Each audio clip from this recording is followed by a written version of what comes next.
Hi everyone, in this quick tutorial, I'll show you how to download and install Instagram on your laptop or PC in just a few simple steps.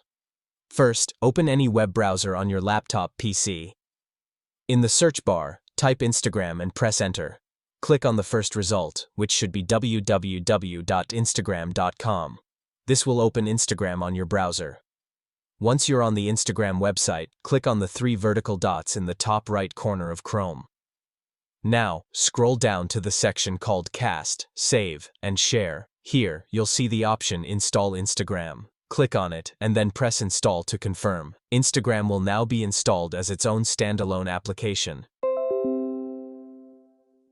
If I minimize Chrome, you'll see the Instagram app icon appear on the desktop.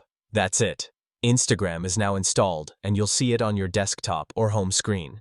If this video helped, like this video and subscribe to my channel for more quick tech tips.